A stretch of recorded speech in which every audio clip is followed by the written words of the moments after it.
Thank you so much.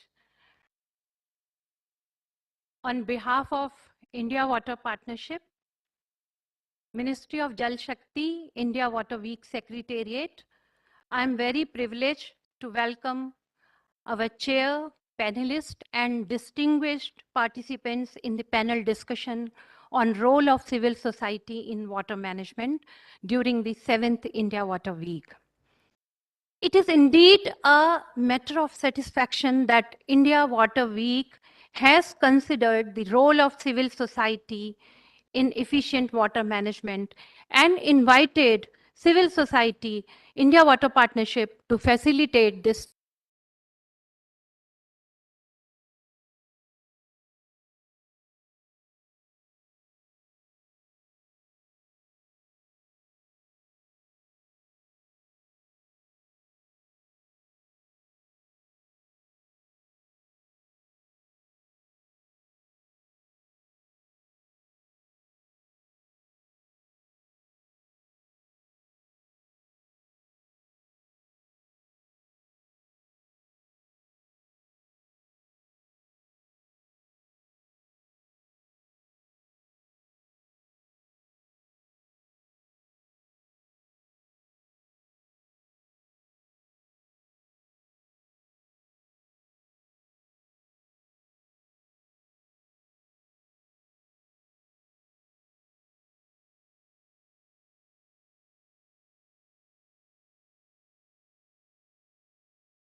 To bring improvement in water governance. If we talk about the Global Water Partnership, IWRM framework, it considers community and civil society organization as an important actor and driver of change for betterment of water management because they represent the interest of diverse and sometimes underrepresenting groups of the public and communicate those concerns and preferences to decision makers. And with this background, today we all will be brainstorming on the prevailing water situations in the country and the challenges of management and roles of various stakeholders with a focus on the observed and desired contribution of civil society organizations towards better water management. Now, I would like to introduce and invite today's session chair, Mr. A.B. Pandya, on the dais. I think we all know him, and I will request Mr. Pandya to come over the dais and give a big applause of. Just to brief, Mr. Pandya is a regional council member of GWP South Asia and Secretary General International Commission on Irrigation and Drainage and former Chairman Central Water Commission, Government of India. He's a civil engineer by profession and MTech in structural engineering from IIT Delhi. His major area of works include setting up policy initiatives, planning, design, and financing of water resource projects for hydropower and irrigation projects, including the regional planning for optimum water resource utilizations, simulations, and disaster management for flood and dam-related incidents. So thank you, sir, for chairing the session today. Now I would like to invite our next panelist, Mr. V.K. Madhavan.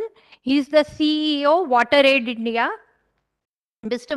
Madhavan is a well-known name in the social and water sector, and he brings with him a rich experience of over 30 years, both from the grassroots as well as the national and international NGOs.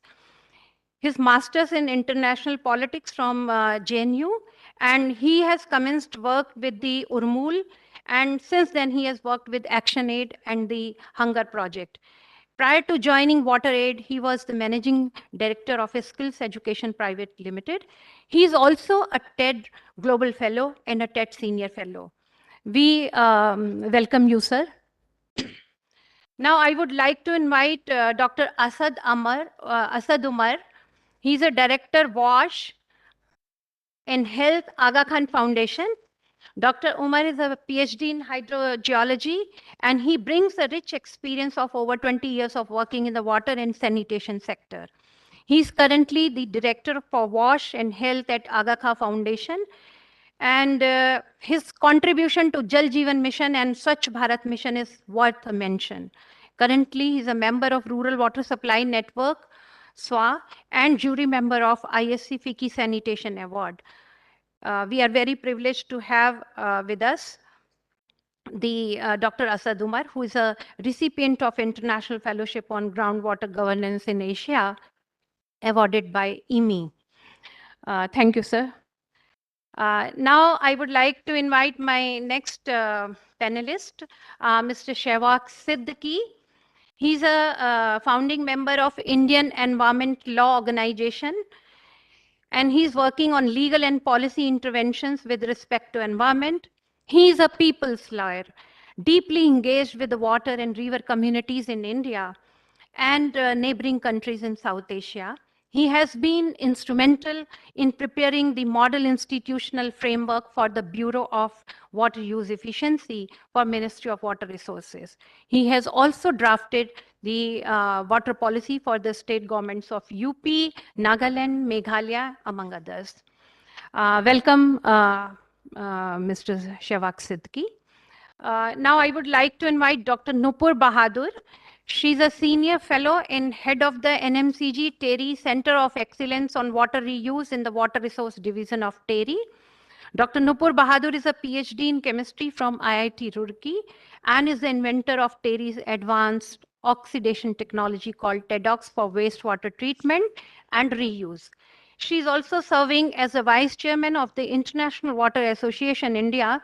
She is an academician at heart, but with her focus on R&D and has moved to consultancy, innovation and technology development. She is also the recipient of several technology innovations and development awards.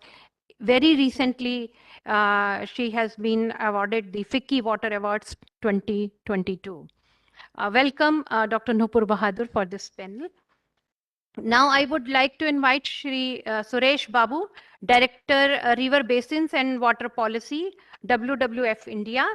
Suresh Babu leads a multidisciplinary program at WWF India on river basin management, ranging from environmental flow and sustainable water management, habitat and biodiversity, conservation, urban and industrial water stewardship, and climate change adaptation. His experience lie on the issues related to watershed management, drinking water and sanitation, and river pollution management. His contribution to the Namami Gange campaign is also a worth mention. Now I would like to invite our next panelist, Mr. Raja Pandian R. He is a Chief Executive Officer, Sustainable Healthcare Advancement Trust of Dhan Foundation. Mr. Raja Pandian is an agriculturist and MBA by education and has spent over 2 decades in the development sector. He started his career as a project executive in Dhan Foundation and has grown to be leading and heading the healthcare vertical of Dhan Foundation. Sustainable healthcare advancement he's leading, and his specialization lies in the fields of microfinance, livelihood promotion, health, nutrition, sanitation, and institutional development. He's part of the strategic team in designing open defecation free block under the project of State Planning Commission, Tamil Nadu. And he has extensive understanding of the program implementation at the grassroots. With this introduction, now I hand over the deliberations of today's discussion to our distinguished chair to take it forward. And before we start the panel discussion, I would also like to inform and share that for today's session, we have received so many requests for the presentations. Since the format of this session was to have the brainstorming within a very limited time, so we could not include those presentations. But I'm very happy that 4 or 5 people who have contributed the paper on this role of civil society, they are present here in this deliberation, and they are free to put their views, opinion, and suggestions after the panel finish during the our brainstorming session. So with this, I request our chair, Mr. A.B. Pandya, to take the lead for the discussion. Thank you so much.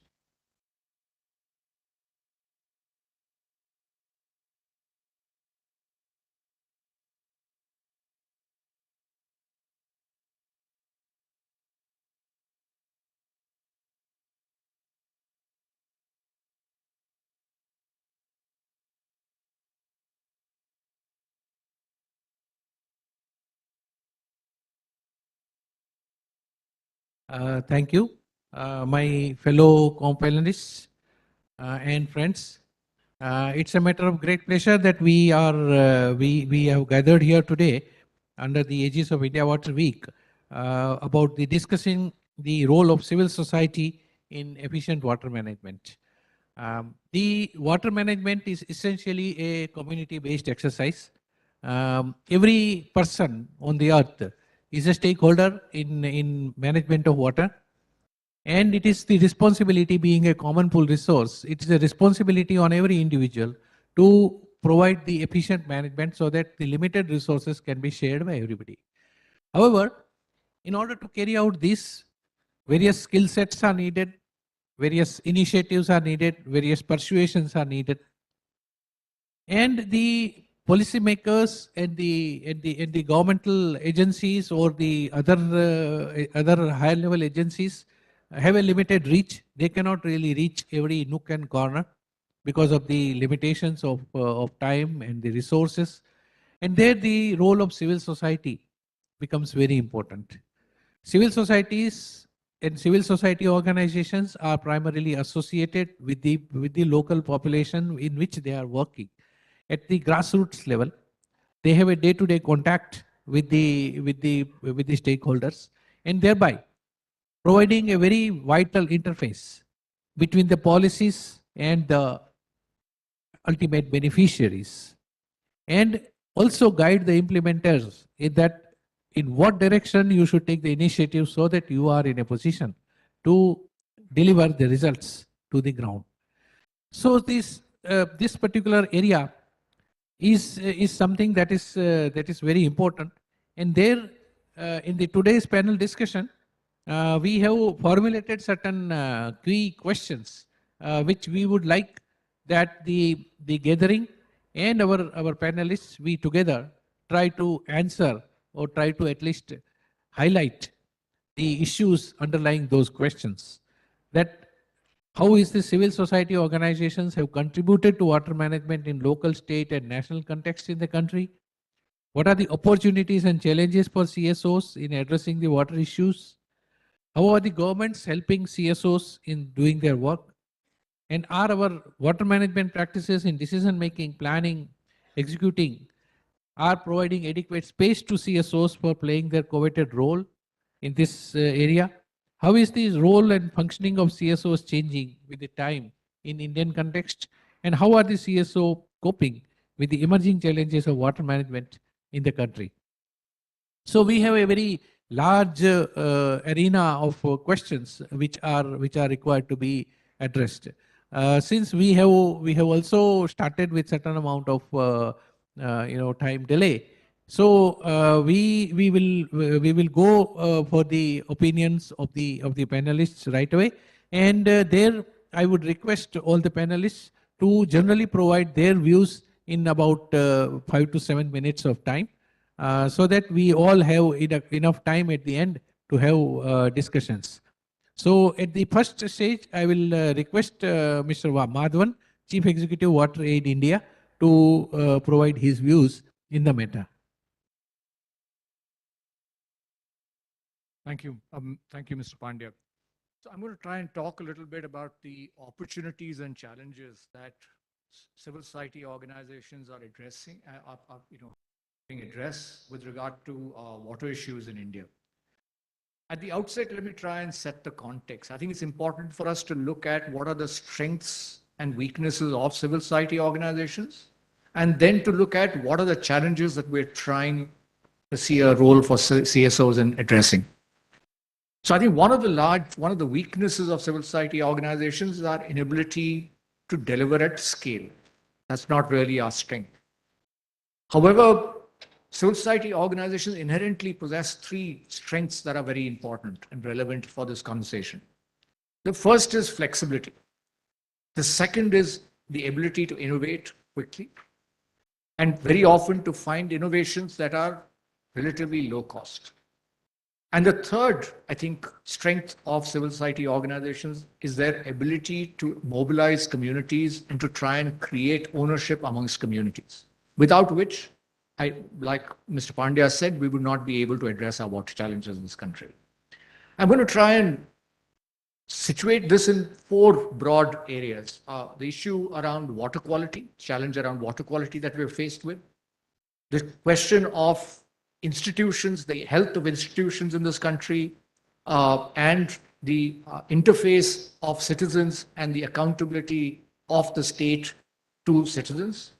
The third is on source sustainability, and lastly on climate change. So let's start with water quality. And I think there are 3 or 4 critical roles that civil society organizations can play with regard to addressing the water quality challenges that are growing very rapidly in this country. And the first is around getting communities to understand the importance of water quality. Unfortunately, most communities would look at water, if it is clear, if there is no odor, if there is no particular taste, they will assume that the water is safe for consumption, but that unfortunately is not the truth. And so you have many instances where you have communities where the only source of water has chemical contamination, fluoride, arsenic, but it takes time to wean them away from it to consume safe drinking water. And so the first is a challenge of changing behaviors around water and water quality. The second role that civil society organizations can play is with regard to surveillance and monitoring. The quality of data available on a national scale of water quality in this country continues to be very, very poor. And civil society organizations have a role that they could play in surveillance and monitoring of water quality, to ideally collaborate, find a way to pool all of this data, and to possibly even create a map of water quality in this country. The third area related to where civil society organizations can play is to focus on community-based water purification systems. Now, the market is very efficient at providing services, and the market is likely to look at household-level purification systems, which would tend to leave certain sections of our population behind. And therefore, civil society organizations have a tremendous role to play in to try and keep the focus on community-based purification systems that will provide access equitably. But there are 2 major challenges that we are faced with. The first is around testing infrastructure. Now, while as part of Jal Jeevan Mission, there is an effort to try and ensure that every district has an NABL accredited lab. But the fact of the matter is, whether urban or rural, it is very hard to get your water quality tested. There are problems with the incentive structure. And in the absence of this, the first principle that you would expect to be followed with regard to water quality doesn't get followed, which is that your choice of purification system has to be based on the test results. Now, today you can sit at home in a city in India, you can order a pathology test, someone comes home, collects the sample, your results are delivered to you by phone or email by the evening. You can't imagine doing this for water quality. And unless we're able to improve access to water quality testing and democratize access to it, we're not going to be able to solve the problem. The second is there's a very significant reliance on field testing kits for water quality. Unfortunately, there are no BIS standards for field testing kits. So while you're using and deploying field testing kits in large numbers, there are no standards that can provide assurance of whether these kits are actually reliable or not. The third issue and challenge with regard to water quality is the problem of bacterial contamination, which is a today There is information available on chemical contamination, but there's very poor information available on bacterial contamination. And it seems as if we have assumed that it is either a second order problem that can be solved later, or it's a problem that doesn't exist. And today in large drinking water schemes, we're seeing that even chlorination, which was considered to be a simple way to address this, is now not being followed at all. Let's move to the second issue, which is around institutions and their capacities. Both in a rural context, the relevance and importance of Panchayati Raj institutions, and in an urban context, urban local bodies, as well as public utilities. Now, there's a need to invest in awareness, knowledge, and capacities of Panchayati Raj institutions. And why is this important? Because if we don't invest in their capacities, we will not be able to generate demand for better quality services. In the absence of demand and awareness, you can't focus on conservation. And ideally, you would want leadership to be assumed by community-based institutions and for them to own these processes. Now, Jal Jeevan Mission is being rolled out on a massive scale. And Jal Jeevan Mission recognizes the challenges around operation and maintenance and seeks to try and get communities to take ownership over this. But this is likely to remain a challenge till we can find ways of investing in their capacities on large scale. Now, if you were to look at utilities and our public utilities, one of the problems is that there are challenges around financing of our utilities. There's very little information about the financial health of our utilities, the capacities of our utilities. To take, for example, Delhi Jal Board. I'd be very surprised if Delhi Jal Board had more than 3 or 4 hydrogeologists. It is likely that more than 50% of drinking water requirements in Delhi are met by groundwater.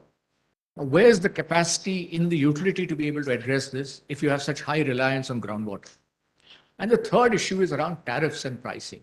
This is a myth that poor are unwilling to pay for water and good quality water. There is also a myth that is being perpetuated that having tariffs will necessarily exclude the poor. Whereas the reality is that the poor continue to pay a very significant proportion of their income on accessing water. It's just that we don't recognize it. And therefore, I think we need to address this.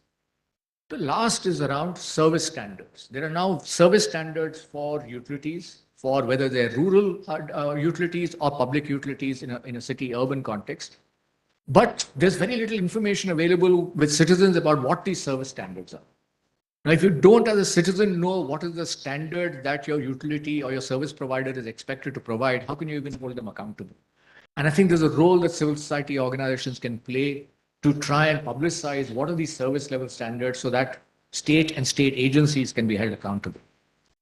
The third issue that I will briefly talk about is around source sustainability, source reliability and long-term sustainability of it. And there are two issues. We tend to focus on supply side problems, but we don't spend enough time on demand side problems. And there has been a lot of work that's been done by civil society organizations on water use efficiency in agriculture, whether it's the use of moisture meters, whether it's the use of micro irrigation, or in promoting changes in cropping pattern. There's also been attempts by civil society organizations to promote large-scale water budgeting so that communities are able to recognize the trade-offs that are inherent about water use and consumption. But there's also work that's been done on supply side, which is conservation, whether it's of lakes, tanks, and ponds and their revival, to enhance storage, either through farm ponds or at a community level to enhance infiltration and to look at recharge. But I think we need to recognize that there's also the need to look at recycling, reuse of water. There are two major challenges that we're faced with. One, very poor, good data about the recharge zones of aquifers. Despite the National Aquifer Mapping Program, we have very little information available at a level which can be used to identify where recharge zones are so that you can maximize your infiltration there. And there is very little information about the surface and groundwater linkages, about how both of these are inherently related to each other and therefore what needs to happen. In closure, I will also lastly just touch upon the fact that climate change is imposing new challenges on us. And there is a need for us to look at creating water resilient systems and processes so that communities are able to cope with adverse climatic events. We need institutional mechanisms for partnerships between CSOs and the government, which don't exist today. We need to look at platforms for CSOs and government to interact on a regular basis to receive and provide feedback. And we should be exploring the possibility of CSOs actually being supported by the government. Thank you. Thank you, Mr. Madhavan. And now we will have Mr. Suresh Babu from the River Basin and Water Policy WWF India to make their intervention. Kindly conclude your presentation or your intervention in about 7 to 8 minutes.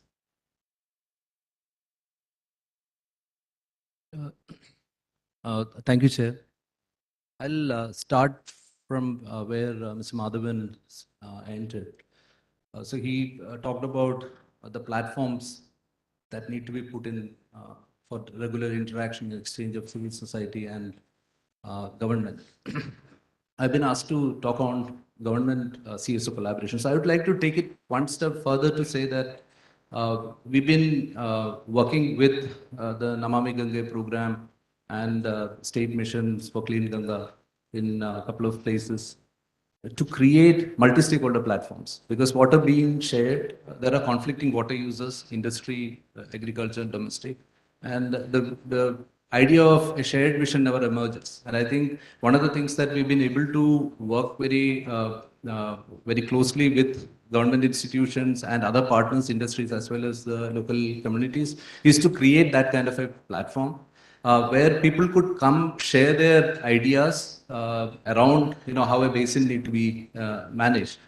It looks very ideal and impossible, but we've been able to sort of manage to get a negotiated process out in some of the rivers, and I just want to name few in a river called Ramganga.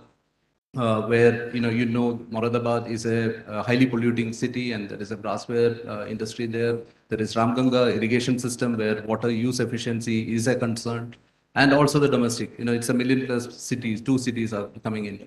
So we could actually bring these guys together. When you actually started that process, everyone was skeptical, and everyone was thinking that the other stakeholder group need to act first, and I'll come later. But when we actually sat together and tried to find out, what is that one issue that cuts across? Groundwater emerged as a major concern for this basin, because Ramganga is an aquifer river, and none of the basin stakeholder receive Ramganga water for drinking or industrial purposes. Now we work back. If the groundwater has to be restored, what needs to be done? So people said that, okay, wetlands were there and wetlands are just disappearing, and that's kind of an entry point. So I think civil society groups has an immense potential to contribute to this negotiated process, because it takes time, it requires capacity, it needs constant engagement. And as Mr. Madhavan said, how do you sort of scale these initiatives? We civil societies don't have the capacity to scale it up at a large basin scale or across all the states. So how do you see some of these lessons emerging from some of these smaller rivers? We are working in Arkavadi, one small stream in the Arkavadi, where we were able to bring together few stakeholder groups. Industries are investing in wetland restoration, streams are getting revived. But that's not enough for the Arkavadi to get revived, because the issues are manifold and very, very challenging. So number one, this collaboration looks good, but how do we scale up? So what is kind of, enabling environment that is required to take this up? The second part I would like to also highlight here is that the decision space.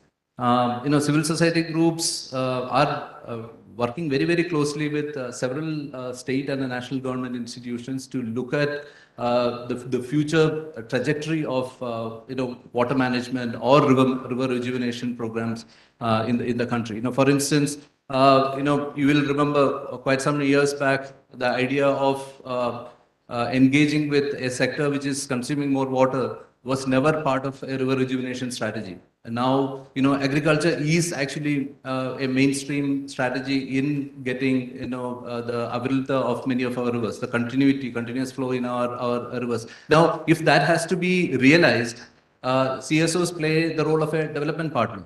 As Mr. Madhavan said and the chair said, many institutions are working on water use efficiencies at the farm level, at the irrigation infrastructure level, etc. But now in a river rejuvenation lens, how do you sort of bring those guys together? So that is another area that civil societies can probably look at. The third one, I would say that linked to the second one, we work a lot on biodiversity conservation. Now, rivers are huge. The species occupancy of a particular river space is very, very dynamic. It depends on the season. It depends on the various habitat conditions. There is no way a government institution can monitor how the species move upstream or downstream. And this requires a collaboration between the riparian stakeholders and civil society organization and the government. We are working with the Punjab Department of Forest and Wildlife to monitor the last remaining population of Indus River dolphins. And we have established a network of dolphin mithras, who has been given a tool and they have been trained to monitor these dolphins. And if there a threat emerges, immediate message goes to the forest department, who can actually intervene to rescue that animal. Similarly, in Uttar Pradesh as well, it's not just WWF, there are other institutions who are working on this. And this also creates an invaluable set of data on how the species are responding to various habitat challenges. Again, a point that Mr. Madhavan said, data is very, very scarce at this point in time to take a decision on what needs to be done to protect the habitat of such species. The last point that I wanted to highlight is also that there are several innovative areas that one can work on in terms of river rejuvenation. I would like to highlight one of the least addressed areas around cleaner technologies for industries. So there are several research work that is kept in the shelves of research institutions, and that needs to be popularized. I think CSOs, again, with technical partners and the government institutions, are in a position to take that out and get it implemented at scale. Now, again, scale issue will come and can be only addressed when an enabling law or a environment is created by government institutions. Again, an example of work in Tirupur that we are doing. We are trying out cleaner technologies and water and climate smart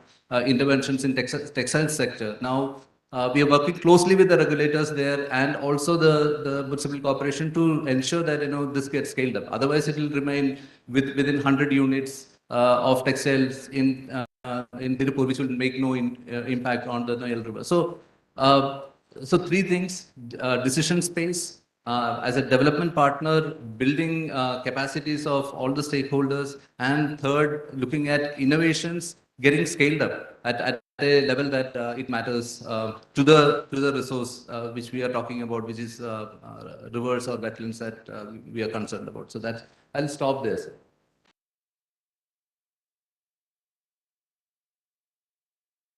Thank you, Mr. Suresh Babu. Your work on Ramganga catchment is well recognized, and definitely it has certain lessons in managing the water and also the eco services. Now we'll have Dr. Nupur Bahadur. She's Senior Fellow in Research NMCG, TERI, CEO Center of Excellence on Water Reuse. Yeah. So kindly have your discussion in about 7 minutes. Thank you, Chair. And thank you, India Water Partnership, for this invitation. It is really very important and very apt to be here to be representing one of the well-known and prestigious civil society organization, the Energy and Resources Institute. So we are in the 48th year of our existence. So here I am very proud to represent TERI at this forum. And now the points which I would like to highlight here is how the role and functioning of CSOs changing and what are the emerging challenges which CSOs are facing and how they are coping up. So these are very vital for existence and the functioning of the CSOs, particularly now when there are a lot of CSOs in the ring, and particularly post-COVID or during the last 2 years, which we have faced. So taking the first thing, like the challenges which CSOs particularly face. So first challenge which comes to all of us is the finances. And finance is an all-time challenge for any CSO. So to manage the funds, to work and bearing such times which we had for last 2 years has been a real testament for many of the CSOs. And secondly, finances are also affected today when the patterns, the funding patterns, the stringent regulations for the use of CSR funds, the international funding has changed, and the application of IT is also into perspective. So these are actually hampering or affecting the donor partners. So this is something which we have to look, and government has to facilitate the civil society organizations. Then, as I said, the large number of CSOs are there, large number of different kinds are in the same sector. So this is a good, we have a healthy competition, but there is competition among the CSOs, and many of them work in silos. So what we need today is to work together to have the strengths of each of the organizations, and if together we can come up in a big way. This is the need of the hour.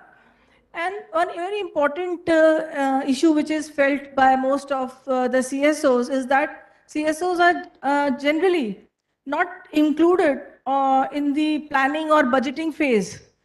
While at the implementation stage, we are required because CSOs are the ones who actually deliver on ground. So something is really needed at this point as well, when CSOs could be involved right from the planning to budgeting and until the execution and to taking it to the policy intervention as well. So this is one thing.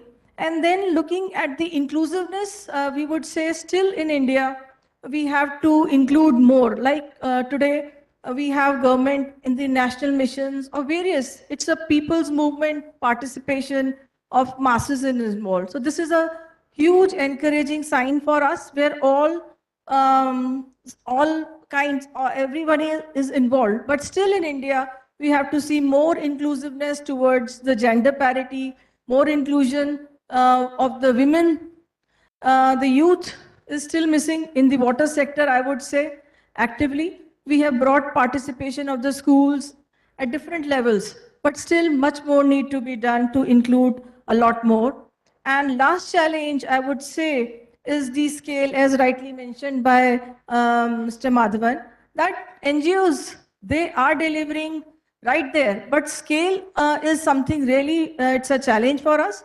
But having limited resources in terms of funds and manpower, getting into up to many levels is very difficult, and still we are achieving. So to achieve the scales, we need the industry participation, the industry funding, industry standing with the CSOs for coming up. So here, as there are discussions, we have CSR, if we can have social, just like social corporate responsibility, if we have something called social innovation, where corporates can fund for the research and development of the CSOs and work with the CSOs, they can come up in a big way.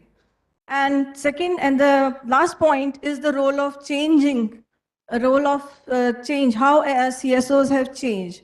So we all know that earlier, if we talk about 3 decades ago, 4 decades ago, so CSOs generally, they started as more as activists, but today they are more on advocacy part they are having.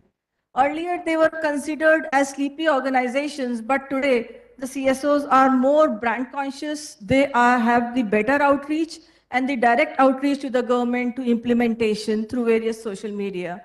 So this is a big change which we all have seen in these years, I would say.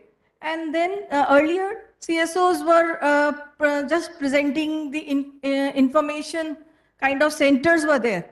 But now CSOs have transformed themselves. They are more into the core research, and interdisciplinary teams have come at every level in the CSOs. This is a very big change which we have seen. And now the interventions are more R&D based, what we can say, something which is more practical, doable, and the policy interventions are something which has come out of deep research and studies.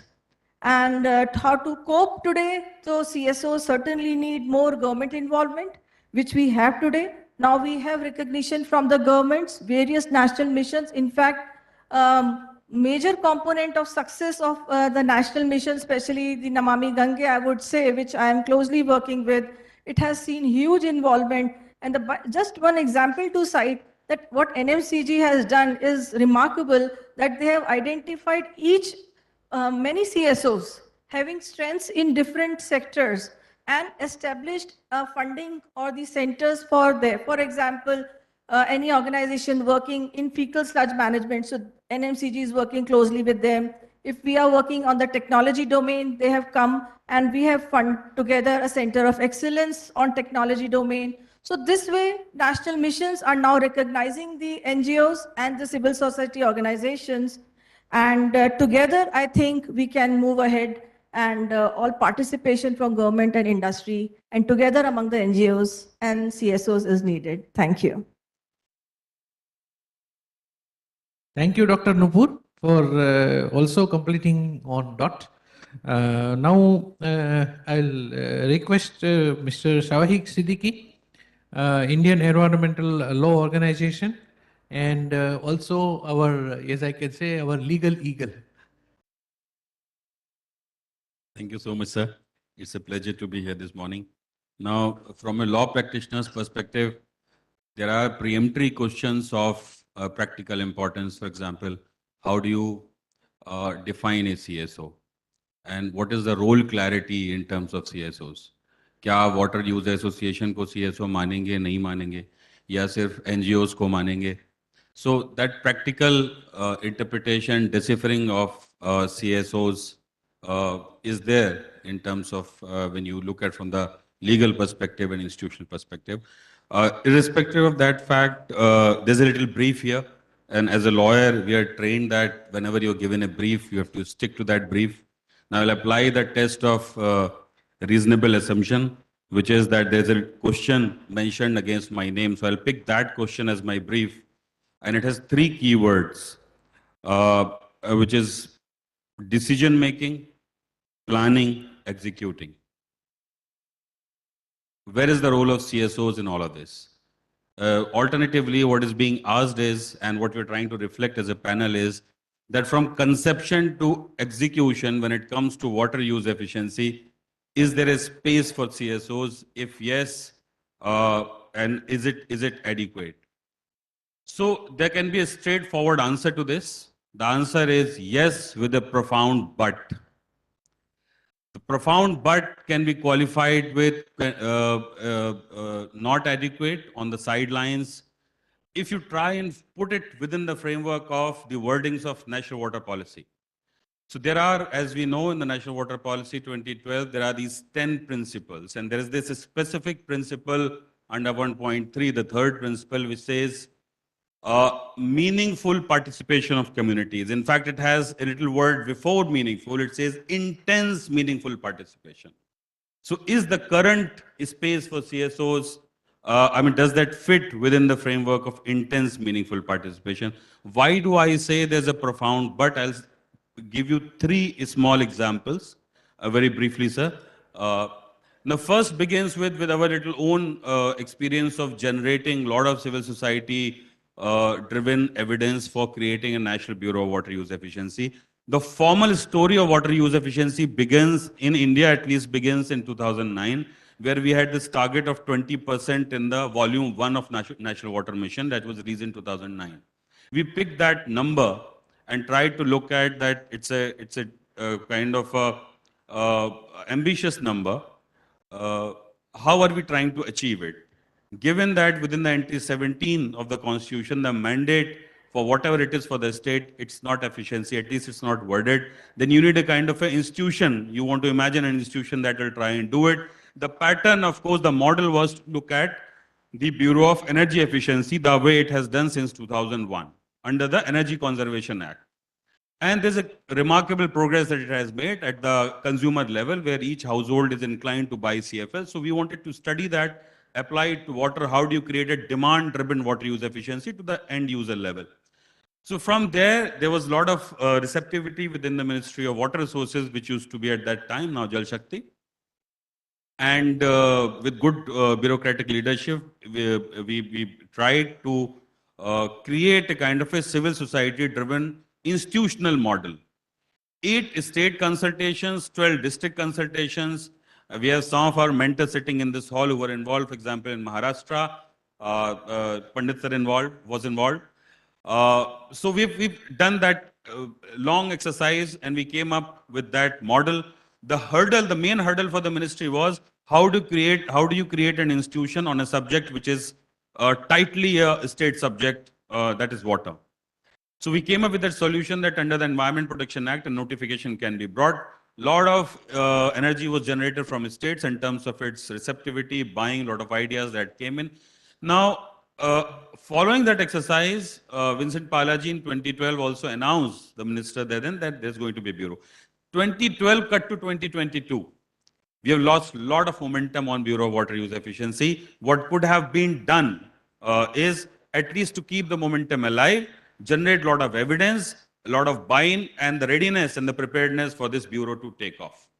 Now, that is why I say but. So there was this civil society involvement, but it is qualified, it has not seen the light of the day, and we are now told that it has come up in the form of a memorandum, which was not the idea actually, because the memorandum in law is a kind of a weak instrument which can go to a certain length, then it stops.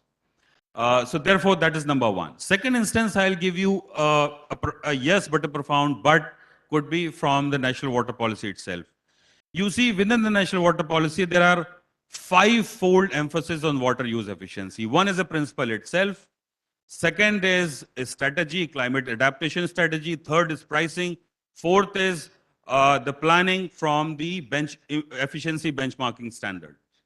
And fifth is other involvement in other things. So 5-fold emphasis on water use efficiency. The call of National Water Policy 2012 was, which followed the mission of 2009, that each state will revise and revamp its state policy in tune with the National Water Policy. IWP के माध्यम से हमने कई राज्यों का आंकलन किया कि कितने स्टेट्स ने उसको रिवाइज किया, कितनों ने नहीं किया, और रिसेंटली जिन्होंने किया, so called progressive states such as Karnataka, Uttar Pradesh की लास्ट ईयर हमने ड्राफ्ट करी है. You see the emphasis on water use efficiency and the way states have gone about effecting it is very menial. It does not serve the purpose the way it should serve, given the emphasis in the national water policy. Now, why it has happened? As I said, in the last 10 years, we have not seen intense involvement in debate of civil societies. Governments can get tied up in a number of things. They have got huge responsibilities and roles and plans to follow, but civil society can keep the momentum alive, and that is why I say that there is a role, there is a space, but has qualified. It has been qualified with, but it is not adequate. The third example, I'll give you a classic example which is connected, which is the formulation of state climate action plans. It is integrated. Everything has to come together. Now, if you try and look at just half a dozen climate action plans in terms of how have they gone about civil society consultations, and you can pick 5-6 of them, except in few instances, the draft was consulted with civil societies. For example, in Madhya Pradesh, there's been a lot of consultation. The draft has gone back to civil society at the final stage and then been kind of formalized. In other states, it has not happened. The consultations have happened, but the final draft has not gone for input. So therefore, I think there is a space at the moment, but the effective, the intense, in the spirit of what national water policy calls for is not there. I think we'll stop there, sir. Thank you. Thank you, Mr. Siddiqui. Mr.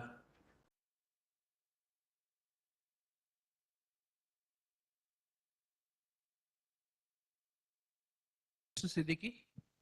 And now we have Mr. Raja Pandian, he is CEO of Sustainable Healthcare Advancement Trust of Dhan Foundation. Thank you, sir. Good afternoon, all of you. I represent the civil society organization, so Dhan Foundation. It's closely working with around 5 lakh farmers, small and marginal farmers, and have experience of working with nearly 5,000 tanks, renovation of tanks, and have experience with around 31 river basins. And we closely working with the community through promoting the tank associations. Across the country, we have around nearly 6,500 tank associations.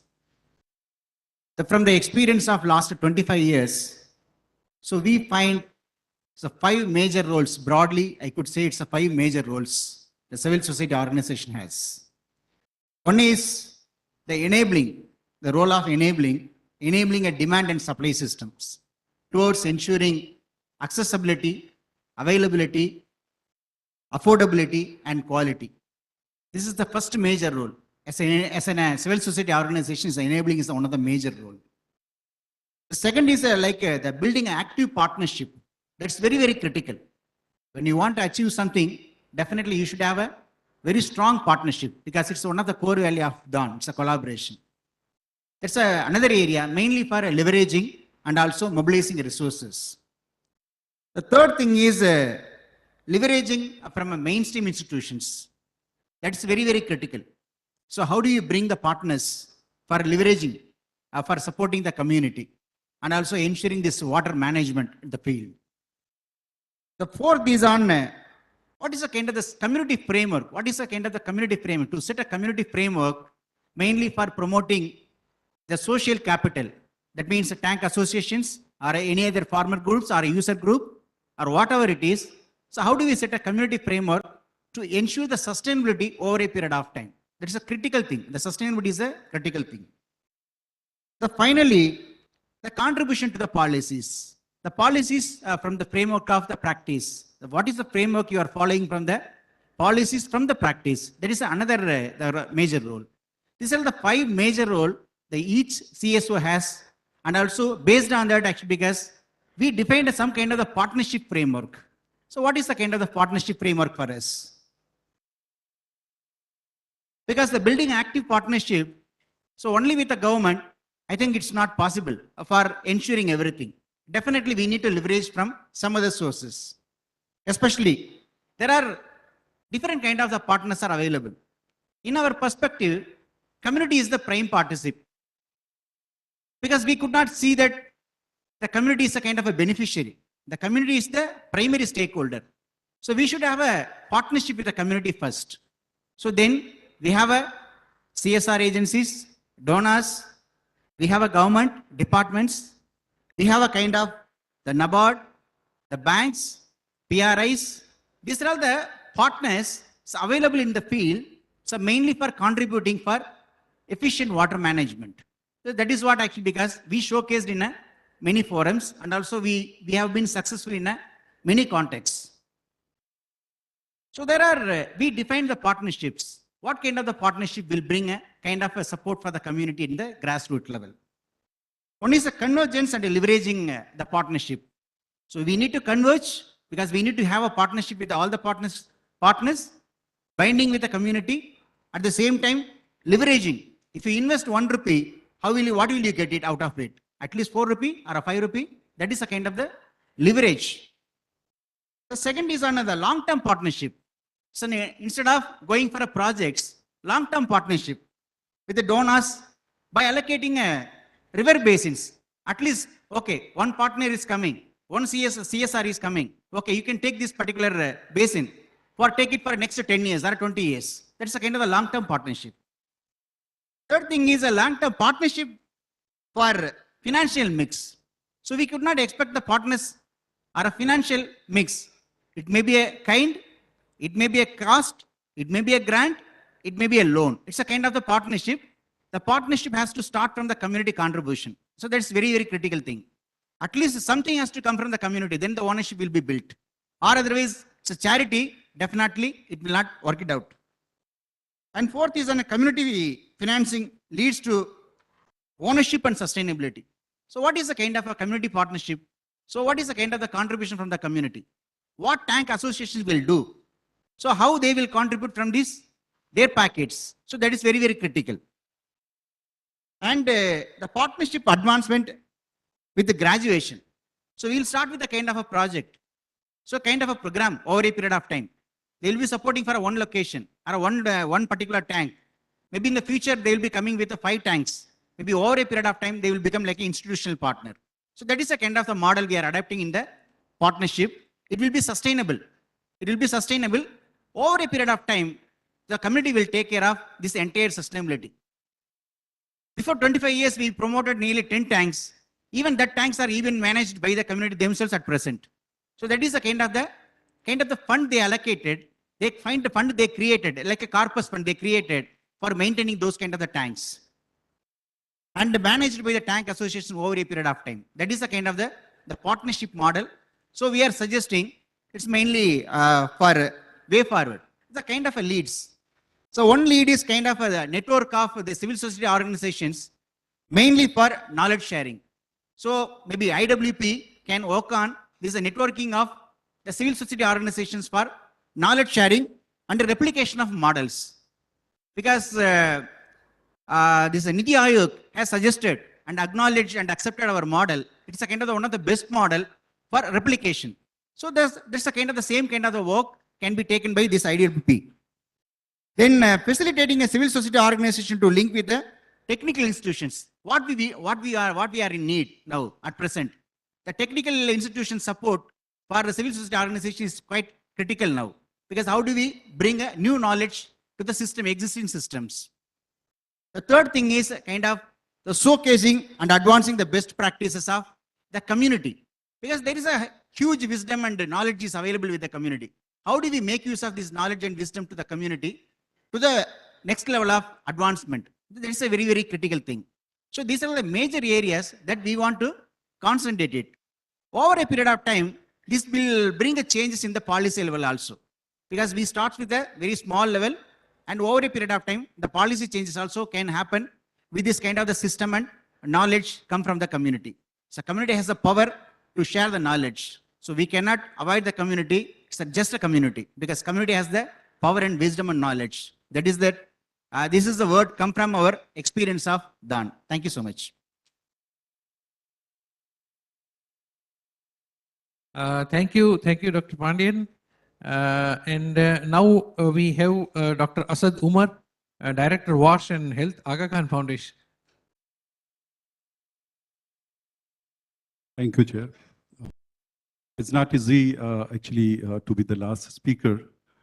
Almost all the points have already been covered here. But yeah, a couple of things. Mr. Siddiqui has actually raised quite pertinent questions and issues. I mean, in terms of overall involvement, engagement, and participation of civil society organizations. And he also raised a but. It's perhaps not adequate. Agreed, sir. It is not adequate.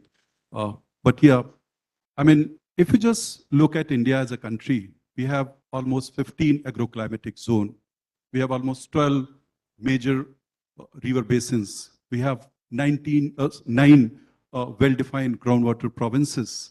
In this country, it is not really easy to actually work around efficient water management practices. But I think this is also a platform which we must and we should actually utilize to also celebrate the success, the efforts that has already been made by civil society organizations. At a time when almost 800 million population of this country is actually on the verge of a sort of water stress conditions. Per capita availability is almost 1,000 cubic meter. This is a moment, then many speakers have also raised issues around climate variability, changes arising out of climate change. I think this is also time for us to reflect on some of the success stories, especially of civil society organizations, how they have actually contributed. We all know since late 70s or early 80s, we have good number of examples. One of the topics which I was actually asked to deliberate on, how civil society organizations have actually effectively engaged and impacted some of the state or national level programs. So here, definitely I would like to highlight some of the fact that in fact, civil society organization, you will find clear imprint of CSOs, especially if you just reflect back the way DPAP was implemented, the way Indo-German watershed programs were implemented, the way NABARD supported holistic watershed program or even integrated water resource program were implemented. You name any program at state level or at national level, you will find clear imprint in terms of intense community engagement, in terms of developing a sort of building human capital, in terms of overall promotion of participatory approaches or equitable distribution of water. So these are certain areas where actually CSOs have played a sort of critical role. Couple of things, I know it is going to be a bit repetitive and almost in every conference and everywhere you tend to listen to these names, but I thought that again, it is really important for me to highlight a couple of good examples before lunch. So at least we can celebrate those examples. Now, I'll just start from Pani Panchayat in Maharashtra. That particular movement have actually Vilas ji has Salunke ji. He has actually somehow instill a sort of belief in collective wisdom or collective power of communities. That particular movement has actually demonstrated that how a sort of common resources can actually ensure a sort of equitable distribution even in remotest areas. We also know one of the celebrated book by Anupam Mishra ji, how he has actually documented all the good practices with the very famous name Aaj Bhi Khare Hain Talab. That has numerous examples that you will find in that particular book. Everybody knows about Rajendra Singh, Tarun Bharat's son, especially in a semi-arid zone, how he has actually made efforts in 20-25 years in terms of restoration of a river, almost 10 rivers perhaps, as far as my knowledge is concerned, that has already been, because of Tarun Bharat Sangh's efforts, that has already been restored.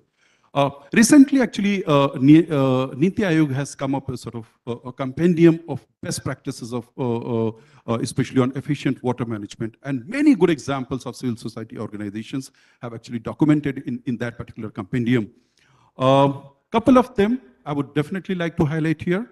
One is, of course, around watershed management, and then again around participatory aquifer management.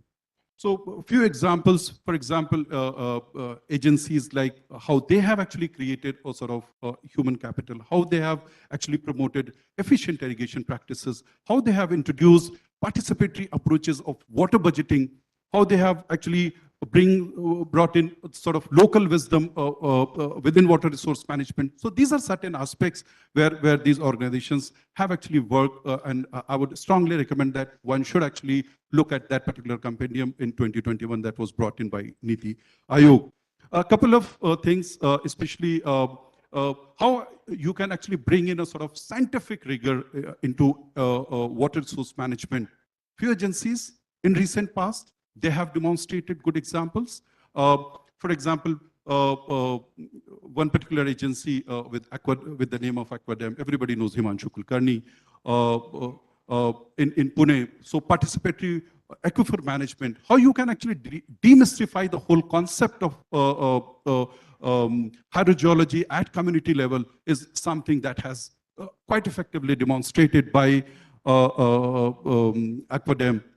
Mr. Madhavan is sitting here, and in his presence, definitely I would like to highlight the examples of participatory aquifer management, especially the spring development that Chirag has done in Kumaon region. Again, I think that was, if I am not wrong, Madhavan, that was also supported by Aragyam in Kumaon region. But yeah, that is again an effective model. Sanjay Singh is sitting right in front of me, especially in Bundelkhand region. How you can actually work around drought proofing through community participations, perhaps he has quite effectively demonstrated that. Again, because certain time, almost 10 years back, what today Jal Jeevan Mission is actually highlighting is around the resource management along with ensuring sort of better services through household tap connection. When I say resource management, how you can actually develop and manage your groundwater resources. These kind of examples in Bundelkhand region, 10 years back, agencies like Haritika, through multi-layered aquifer management, they have quite effectively demonstrated those models in a catchment-based approach, how you can ensure sustainability of drinking water. So these are good examples, and I think a couple of things where still a lot more need to be done. For example, I haven't seen many instances where rigorous documentation or impact of these projects have already been done. Of course, there are many documents you'll find, but in terms of overall impact and its sharing with local communities, I still find that groundwater depletion is a continuous trend, especially if you work on a watershed approach. And if you tend to achieve a sort of desired result, but again, community revert back to water-intensive crop, and that becomes a sort of real challenge. In many cases, what we have seen that we initiate watershed programs, but it is done without a sort of a robust geological feasibility study. So those kind of things, if taken up, then we tend to fail actually in our endeavor to ensure efficient water management practices. I'm not going to take much time, but yes, there are good examples. There are examples where NGOs have conclusively demonstrated that yes, it is possible to actually work at a scale. It is possible to demonstrate good models on the ground. And this is something, and I think this is an opportune time, especially at policy level, when there are platforms where CSOs, through their experiences, can effectively and conclusively contribute towards better water management practices. I would just stop here. Thank you so much, sir.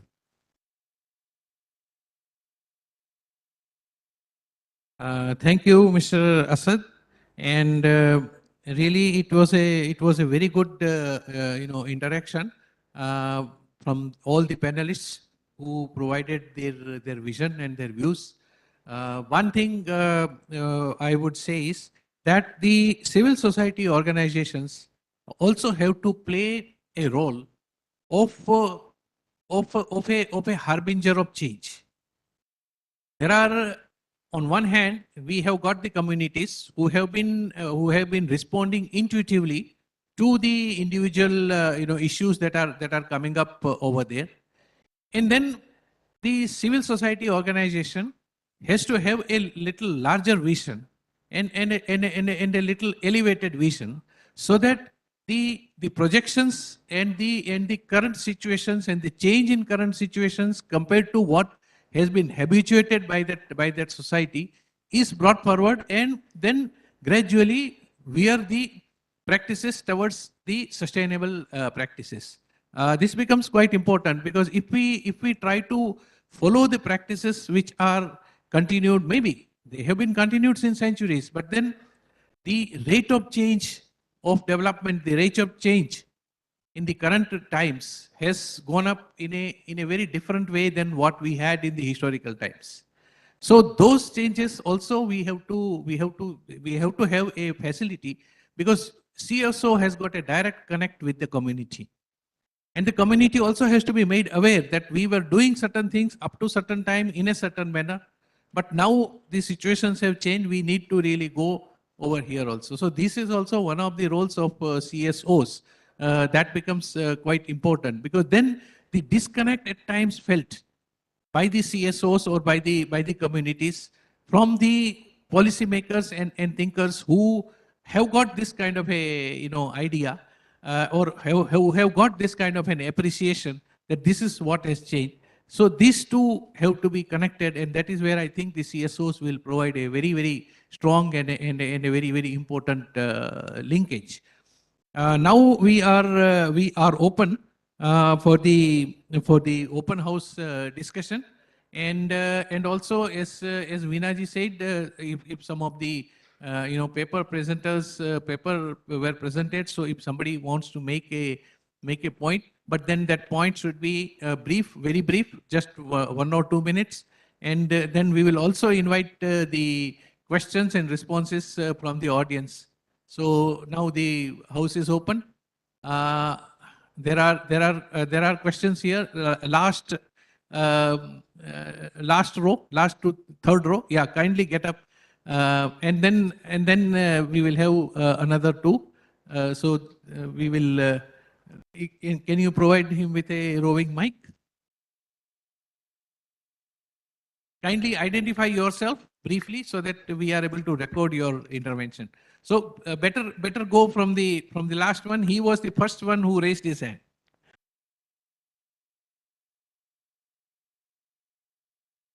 Keep your intervention short and crisp.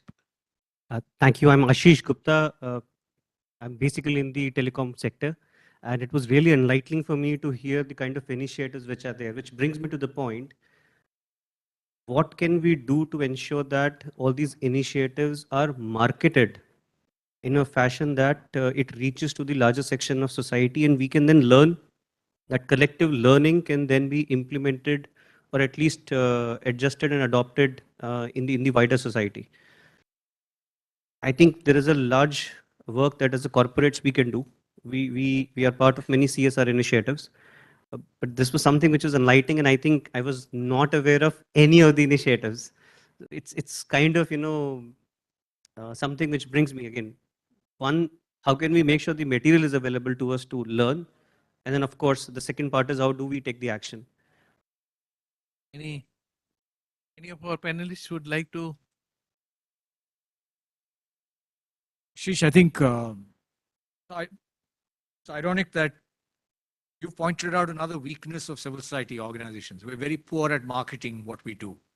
And I think this also has to do with whose success actually is it?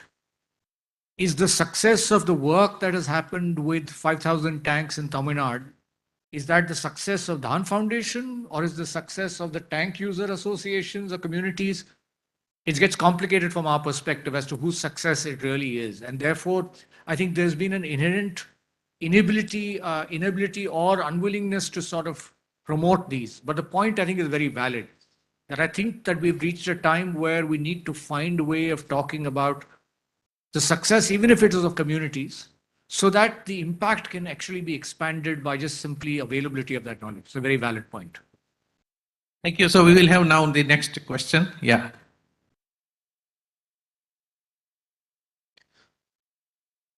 Good morning, sir. My name is Prasad Naik. My question is to Rajapandian, sir. I am right now talking in the context of inclusivity and community participation. And as sir rightly said, intense, meaningful community participation. So now the thing is, what I want to put forward is there is a big lack of clarity about the role of CSO amongst the communities. So as far as as all of you have already told today, you are acting as a bridge between community as well as the government.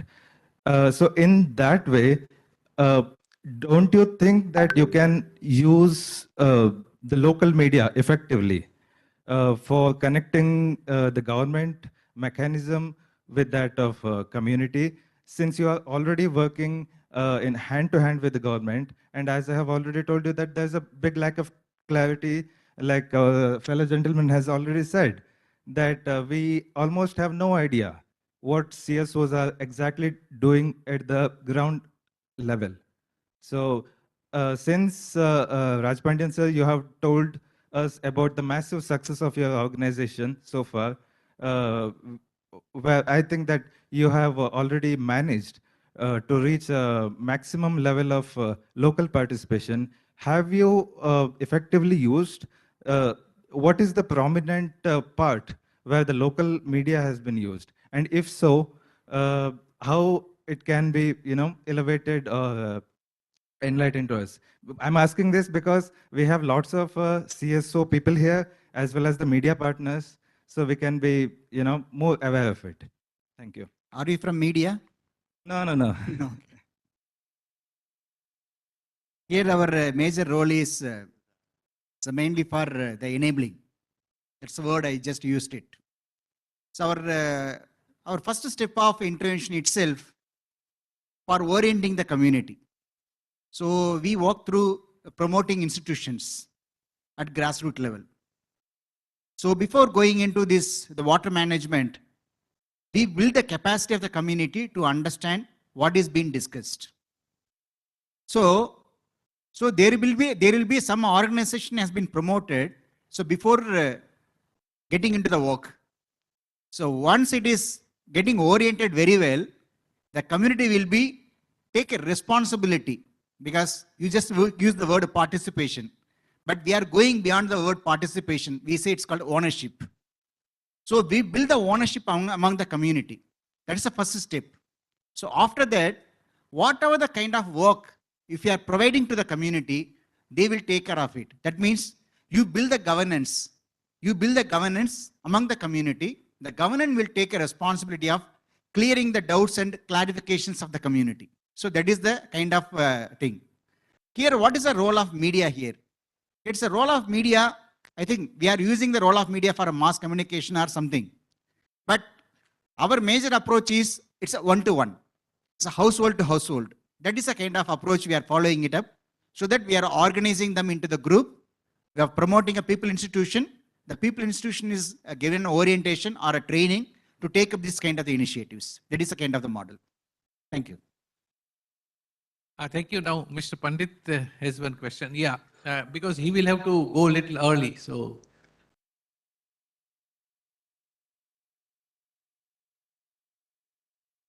My name is Chetan Pandit. I am a water sector professional.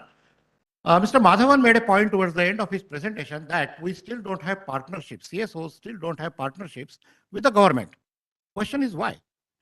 Civil society organizations have been kind of prominently around for more than 20 years or maybe more than that. And if still you are saying today that you still don't have partnership with the government, the question arises, why is that so? Could it be because often there is a perception that civil society organizations are pulling in an entirely different direction than what the government wants to go? Is it because of that? Or is it because sometimes there is a perception, particularly in the government, that CSOs they cannot be held responsible for their actions? I mean, a legal entity is one who can sue and who can also be sued.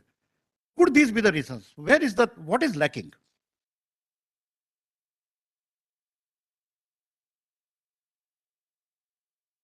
Thank you, Mr. Pandit. So the point I was making is that there is no institutional mechanism for partnerships. I was not saying that there are no partnerships. There are a host of organizations which partner with district administration, state government. Why I use the term no institutional mechanism for it is, which is that large number of these partnerships are largely dependent on individuals within institutions, including in government. When you have certain individuals in certain positions in government, these partnerships flourish. When that person gets transferred, goes somewhere else, the partnership collapses. So it's not an institutional mechanism. It is still largely individual centric. That's one point that I was making. The second is that if you were to look at why over a period of time, so there have been different phases, Mr. Pandit, and you're probably aware of this more than anybody else, where at different points of time that we moved from no partnership to very intense partnerships with government, and then you're starting to see a decline over a period of time. Now, some of it has to do with perceptions. It's not just a question of whether CSOs are accountable or not. It is also about the fact that CSOs are considered to be providing information about inconvenient truths. If you're perceived as focusing too much on the part of the glass that is half empty rather than the glass that is half full, then that also poses a challenge. So I think there's also, and both need to work on it. Even CSOs need to work on this, which is that we need to recognize that the challenges that government is faced with are of an entirely different order than that which the CSO is faced with. So we've got to look at providing solutions and not just limiting ourselves to highlighting what the problem is. I think the question about accountability is very valid if you were to take finances. Where finances have been taken, you are accountable. So I think it's a sort of mixed bag, but I think our problem is that we've not found a way to create these relationships in an institutional form. Just to add to this point, sir, when you say CSOs are not accountable, so in the present time when the system in last few years, I would say now everything is online. Earlier, CSOs, NGOs have to register themselves with different other ways, but now having all online applications, all documents in place, having registered in Darpan portal and etc. means, so now CSRs are held responsible with single account treasury, all such measures. Now delivery is on time and the results have to be there, and the more mission mode projects, they are more focused. So therefore now CSOs are more accountable. I would just like to bring to your notice. Yeah, go ahead. मेरा सवाल सिद्दीकी साहब से है। मेरा नाम doctor Sanjay है और जहाँ तक आप जो बात कर रहे थे पॉलिसीज़ की, क्योंकि मैं पॉलिसी फ्रेमवर्क में बहुत काम कर रहा हूँ राइट टू वाटर को लेके जितने भी स्टेट्स में, लेकिन मैं जहाँ तक समझ रहा हूँ मेरा सवाल ये है कि सिविल सोसाइटी की जो डेफिनेशंस है, मैं जहाँ तक समझ रहा हूँ कि स्पेस लगातार सिंकिंग हो रहा है। आज हम किन के साथ डिस्कशंस कर रहे हैं, ये लाइकिंग डिसलाइकिंग है बहुत सारे। अगर आप 2000 के पहले के दशक के लोगों को देखेंगे तो कुछ जैसे नाम अभी उमर साहब ने जिक्र किया, कुछ गिने चुने नाम। अब हम किन के साथ डिस्कस कर रहे हैं, भारत की जो नीति बन रही उसमें कौन लोग हैं और किस तरह के, और बेस्ट प्रैक्टिसेस एक तरफ हैं लेकिन डिस्कशंस में दूसरे लोग हैं। तो आखिर हम कैसे ये कल्पना कर सकते हैं कि पॉलिसी में जिन्होंने अपने जीवन को खपाया है, लगाया है, उनके अनुभव कैसे आ सकेंगे। मैं जहां तक समझता हूं, क्योंकि मैं 3-4 राज्यों की पॉलिसीज का हिस्सा हूं, इसलिए ये बात बड़ी एक बहुत ही समृद्ध पैनल है उसके सामने ये बात रख रहा हूं। Thank you.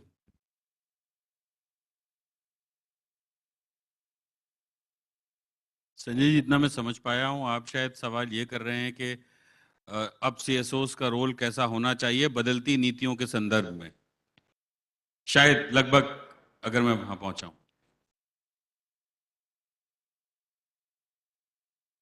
फोरम ही खत्म हो जी, श्रिंकिंग स्पेस हो गया, ये एक कंसर्न है।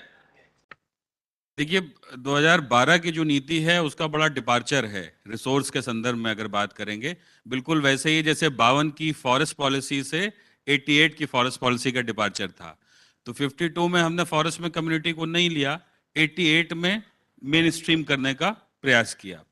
2012 की जो वाटर पॉलिसी है उसमें देखिए 3, अगर आप सिर्फ स्पेसिफिक टू दिस फोरम की बात करें, एफिशिएंसी के कॉन्टेक्स्ट में बताता हूं, डेफिशिएंसी को मिटिगेट कर सकते हैं एफिशिएंसी से, जो क्रिएट कर सकती है सफिशिएंसी। ये अप्रोच है नेशनल वाटर पॉलिसी का, बॉटम अप अप्रोच है। अभी तक प्रावधान क्या रहा कि सफिशिएंसी क्रिएट करिए, लार्ज वाटर इंफ्रास्ट्रक्चर बनाते हैं, स्टोरेज इंस्ट्रक्चर्स, कैनाल, सप्लाईज, और उससे डेफिशिएंसी को कम करते हैं। बीच में एफिशिएंसी कहीं नहीं थी। जब एफिशिएंसी पॉलिसी पैराडाइम बन गया तो बगैर नागरिक के और बगैर सीएसओस के उसको अचीव करना संभव ही नहीं है। मैं आपको सीधा उदाहरण देता हूं, जैसे अब वाटर रीयूज रिसाइकिल ट्रीटमेंट के बिना पॉलिसी पैराडाइम में बात नहीं हो पा रही है।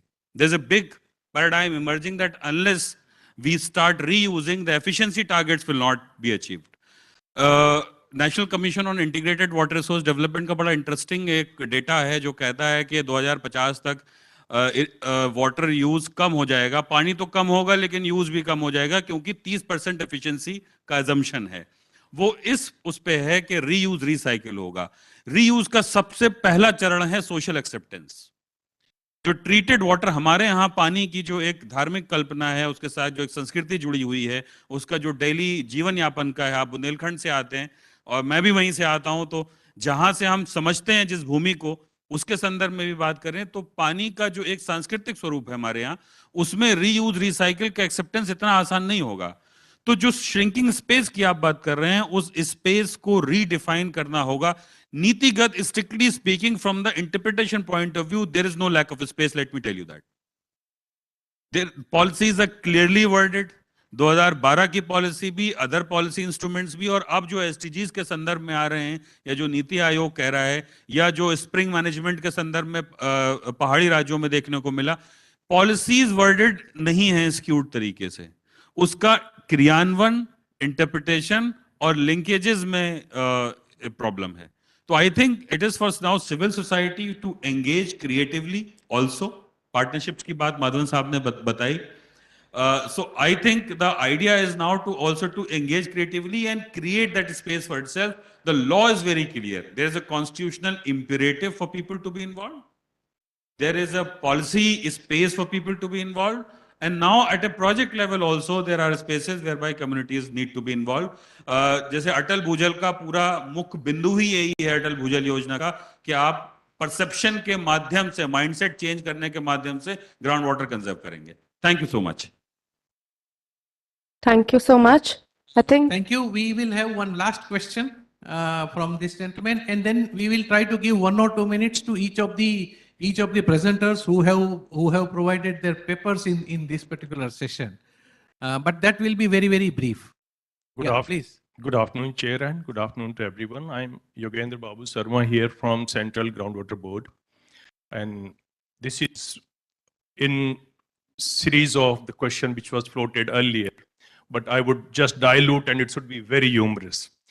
Role of civil societies had been always eminent throughout all the phases of human civilization. So it was prominent in decision making, policy making, or probably in implementing all the programs. So all the phases. And literally we can't achieve anything either at local governance level or probably in recent years. All SDGs, 17 goals we can't achieve without the involvement of the civil societies, and they have been endorsed at all levels, either at community level or from Panchayati Raj institutions or from state level governance. My question comes, sir, dear sir, I would make it brief. I would brief it. So because of this conflict, I had been hearing for past 30 years, I had been the part of both the sides.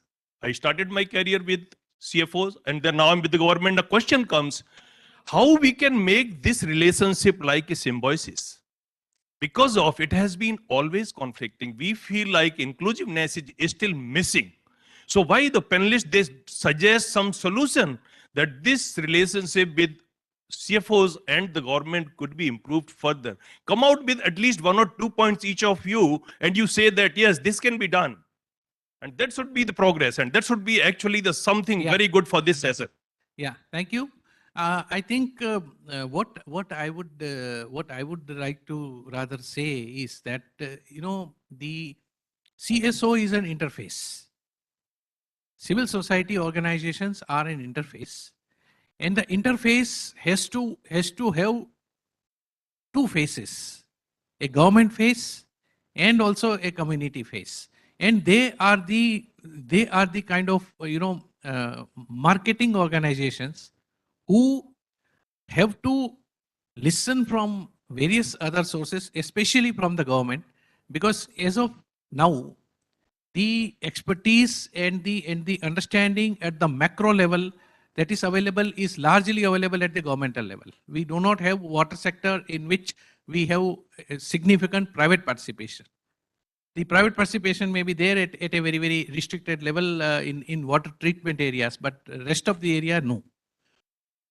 On the other side, these new areas and new concepts which have to be fitted in the overall macro concept has to be translated into micro, and then that has to be provided to the community. So you have 2 roles. You have to shop for the ideas, you have to understand the ideas which are going to ultimately fit in an overall sense of the development. And then you have to tailor the community perceptions so that these ideas are also there in order to implement them. In the process, whatever experience you learn, you have to again pass it back to those people who are generating those ideas so that those ideas can also be tailored. So that is the role of interface. And that is the role of CSOs in promoting all the issues, especially the water use efficiency. So now I think we can have 1 or 2, 1 or 2 small interventions from the individual who have presented the paper. So have you presented the paper or you are raising a question? Yeah. So please tell in 1 or 2 minutes what are your conclusions as far as your paper is concerned. We will only listen to your conclusions. We don't want to listen to the modalities and the theory behind it. Yes, sir. This is V. Venkatesan from Dawn Foundation, Madurai, in which in my paper was presenting about the 25 years of Dawn Foundation, in fact, as part of sustainable management of water commons through the community participation, I would like to reinforce 2 points here. So the efficient water management, the word efficient is not a simple word. It calls for a mutual responsibility, equality, and giving up for the benefit of others.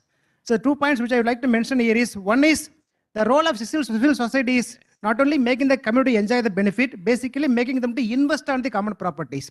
So if you look at the Dawn Foundation experience, so far 250 crores of water conservation work has happened across the country, of which 50 crores of contribution has been given by the community.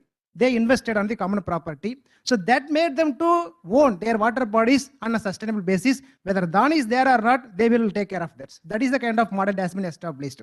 And second one is the role of social organization is to promote similar kind of civil society organization at the context level.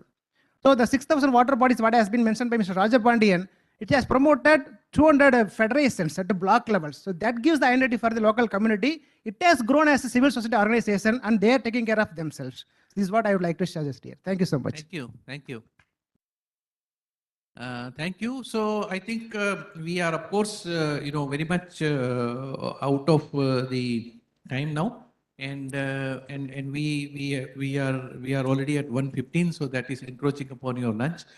So at the end, I would like to conclude the session by saying that the role of the civil society in efficient water management is something that cannot be avoided.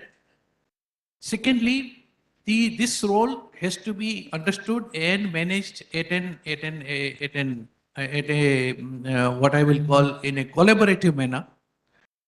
If we try to go in a combative manner, where we try to kind of prove a point against somebody, then that sort of collaboration that sort of competition will not work. The best way to work and have a successful CSO in these areas is to approach the whole problem with an open mind.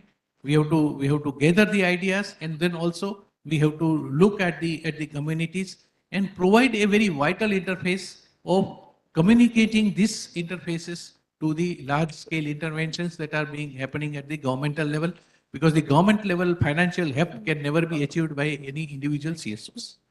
And then simultaneously, the understanding of the community and understanding of an individual farmer cannot be really taken up all the way to, let us say, secretary of a department or a engineering chief of a department. So this is the area where we have to work. Water efficiency and water use efficiency is a very wide topic, and it requires a large scale interventions as well as also at the on farm and at the household level interventions. So all these areas are required to be really looked at.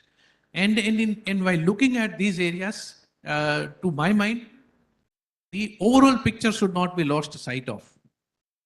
I may succeed in a community in a particular way, but then that cannot be the panacea.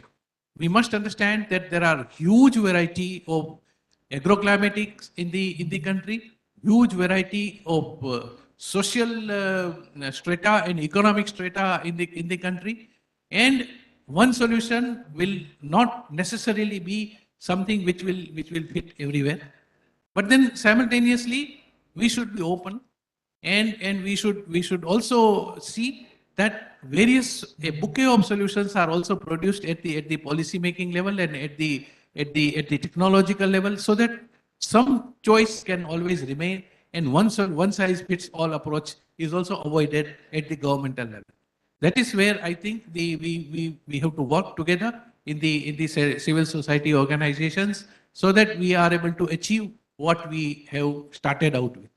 So at the end, I will thank all my co-panelists who have provided very vital interventions and a very important interventions, and I will hand back to Veena ji for further proceedings.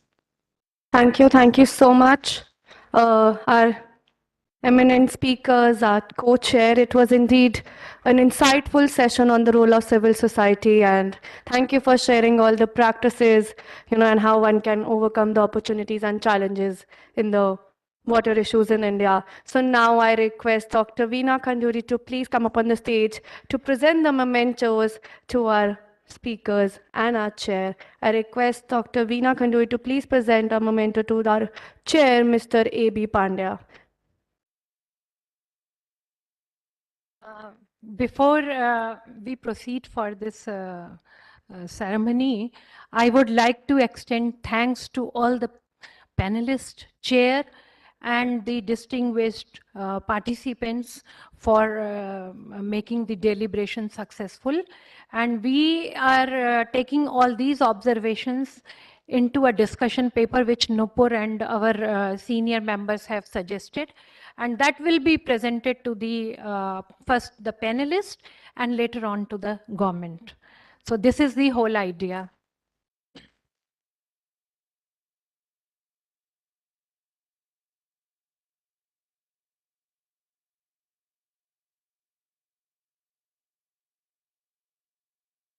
Can we have a huge round of applause, please?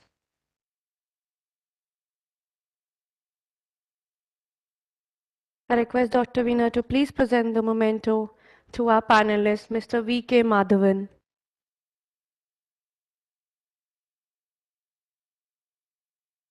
Mr. Suresh Babu.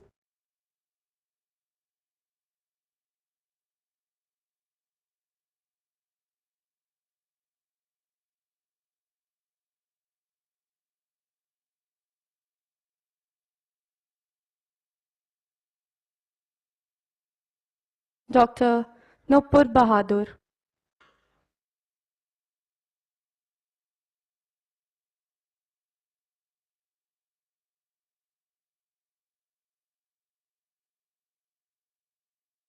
Mr. Shwavik Siddiqui.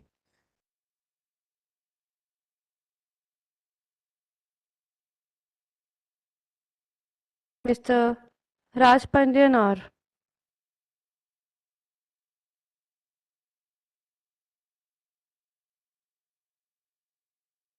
Dr. Asad Kumar.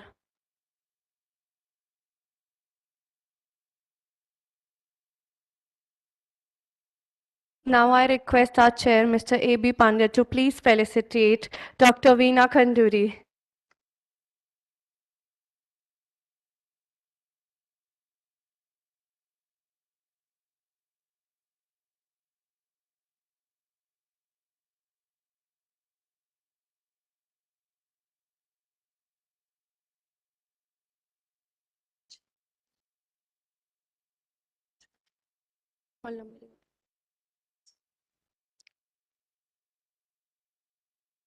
Once again, thank you everyone for being such a patient audience, and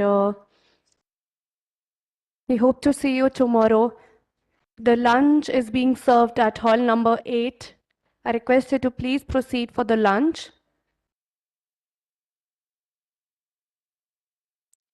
Thank you once again for being a part of International Water Week 2022. We'll be having more technical sessions tomorrow as well, so please do join us at Hall 2C. The lunch is ready and is being served in hall number 8. I request all the guests, our speakers and panelists to please proceed for the lunch. And thank you once again for being a part of International Water Week.